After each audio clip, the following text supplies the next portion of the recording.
السلام علیکم۔ چپلی کباب والا اور انسانی گوشت۔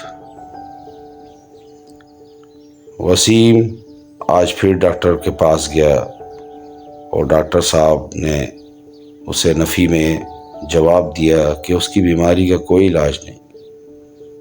وسیم ایک مڈل کلاس گھرانے سے تعلق رکھتا تھا اور اس کے چھوٹے چھوٹے بچے تھے اور ایک فیکٹری میں ملازم تھا۔ اسے عجیب بیماری تھی کہ وہ راستے میں چلتے چلتے گر پڑتا اور اسے کچھ ہوش نہ رہتا اور لوگ اسے اٹھا کر اس کے گھر لے جاتے اور اسے کئی گھنٹوں بعد ہوش آتا۔ وہ کافی عرصے سے پریشان تھا کیونکہ اس بیماری پہ اس کا کوئی اختیار نہ تھا۔ اگر کوئی درد یا زخم ہوتا تو وہ اسے برداشت کر لیتا۔ آج بھی وہ ڈاکٹر کے پاس سے آیا تو مایوس تھا، اپنی سوچوں میں گم گھر کی طرف جا رہا تھا تو اسے راستے میں ایک کار والا ملا جس کا ٹائر پنچر تھا۔ اس نے وسیم سے مدد کی درخواست کی تو وسیم نے اس کی مدد کرنے کی حامی بھر لی۔ اس نے تھوڑی سی مشقت کر کے اس کے ساتھ اس کا ٹائر تبدیل کیا تو اس شخص نے کہا، میں آگے جا رہا ہوں، اگر تم مناسب سمجھتے ہو تو میں تمہیں آگے چھوڑ دیتا ہوں۔ وسیم نہ چاہتے ہوئے بھی اس شخص کے ساتھ بیٹھ گیا۔ راستے میں دونوں کی گفتگو ہوئی تو وسیم کو پتہ لگا کہ یہ ایک ڈاکٹر ہے جو امریکہ سے پاکستان اپنے کسی عزیز کی شادی میں آیا ہوا ہے۔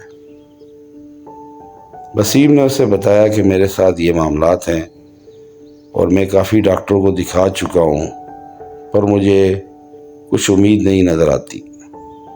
ڈاکٹر صاحب نے اس سے کچھ سوالات کیے، پھر اچانک ڈاکٹر صاحب چونک پڑے۔ ڈاکٹر صاحب نے کہا، وسیم تمہارا علاج تو ہے مگر میں تمہیں اس کا مشورہ نہیں دوں گا۔ وسیم نے کہا، آپ مجھے بتائیں تو صحیح، میں اپنا مکان بیچ دوں گا، جو کچھ ہے بیچ دوں گا، مگر اپنے بچوں کی زندگی کے لیے مجھے زندہ رہنا ضروری ہے۔ تو وہ ڈاکٹر خاموش ہو گیا۔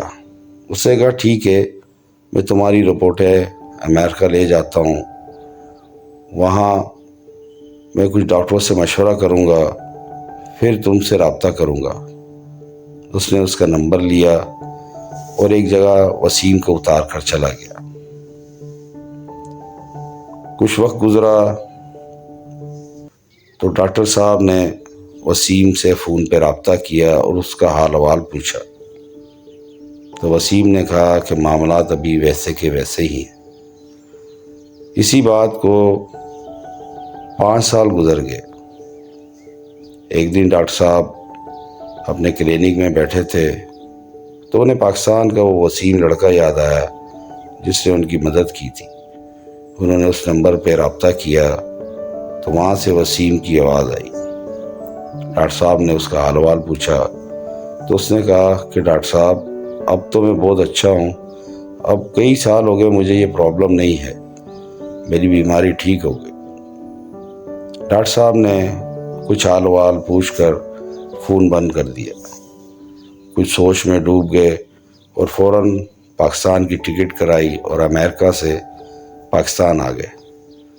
وہ پوچھتے پوچھتے وسیم کے گھر تک بھی پہنچ گئے اور وسیم سے ملاقات کی۔ ڈاکٹر صاحب نے کہا، وسیم تم نے کیا میڈیسنس لی ہیں جس سے تمہاری طبیعت اب بہتر ہے؟ تو وسیم نے کہا، کچھ نہیں، روزمرہ کی زندگی ہے، میں نے کوئی میڈیسن نہیں لی۔ ڈاکٹر صاحب نے اس سے ساری تفصیل، اس کے راستے، اس کے آنے جانے کے بارے میں پوچھا اور اس کے کھانے پینے کے بارے میں پوچھا تو جو باتیں اس نے بتائی تو ڈاکٹر صاحب پریشان ہو گئے اور سیدھا تھانے گئے۔ تھانے میں جا کر انہوں نے ایک FIR کٹوائی اور پولیس کو ساتھ دیا۔ اور اس زمانے میں ایک لی مارکیٹ میں ٹانگا سٹینڈ ہوا کرتا تھا جہاں سے مختلف علاقوں کی طرف سے لوگ ٹانگوں پہ سفر کر کے لی مارکیٹ آیا کرتے تھے۔ یہ ایک بہت بڑا بازار تھا اس وقت، لوگ یہاں سے ہر قسم کی ضرورتیں اپنی پوری کرتے اور چھوٹے چھوٹے علاقوں میں انہیں بیچتے اور اپنے گھر چلاتے۔ اس ٹانگا اسٹینڈ کے بالکل کونے کے اوپر ایک چپلی کباب والے کی دکان تھی۔ وہ چپلی کباب بیچا کرتا تھا اور لوگوں کا کافی رش ہوا کرتا تھا۔ وہ کافی سستا بیچتا تھا، تو جو بھی مسافر وہاں آتا یا کوئی بھی علاقے سے تاجر وہاں آتا یا راہ چلتے لوگ وہاں آتے تو وہ وہاں سے اپنا دوپہر کا کھانا لازمی کھاتے۔ ایک لذیذ چپلی کباب اور ایک روٹی اور مزیدار چٹنی کے ساتھ لوگوں کا پیٹ بھر جاتا۔ یہ ایک سادہ دور تھا، محبت بھرا دور تھا، تو لوگ ہنسی خوشی ہر چیز برداشت کرتے۔ تو ڈاکٹر صاحب نے جب اس شخص کو گرفتار کروایا تو آیا ہوا کہ وہ شخص انسانی گوشت کے کباب بیچا کرتا تھا۔ یہ ایک حقیقی واقعہ ہے جو کراچی کے علاقے لی مارکیٹ میں واقع ہوا تھا۔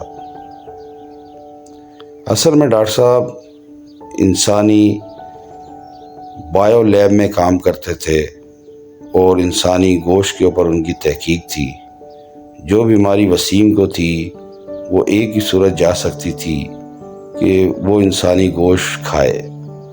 اب یہ ممکن نہیں تھا تو ڈاکٹر صاحب نے اسے اس کا مشورہ نہیں دیا، مگر جب چپلی کباب والے کو گرفتار کیا گیا تو اس نے بتایا کہ شروع میں تو وہ عام گوشت لے کر دکانوں سے اس کے کباب بنایا کرتا تھا اور بیچا کرتا تھا، مگر جب گاہک بڑھنے لگے تو وہ لالچ میں آ گیا، تو اس نے کچھ لوگوں کو کبھی اغوا کرنا اور کبھی کسی کو قتل کر دینا اور کبھی کسی ہسپتال سے ڈیڈ باڈی چوری کرنا۔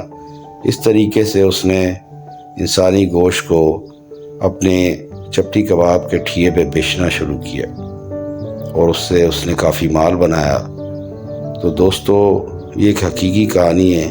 اگر آپ کو اچھی لگے تو لائک کریں، سبسکرائب کریں، کمنٹس کریں۔ شکریہ۔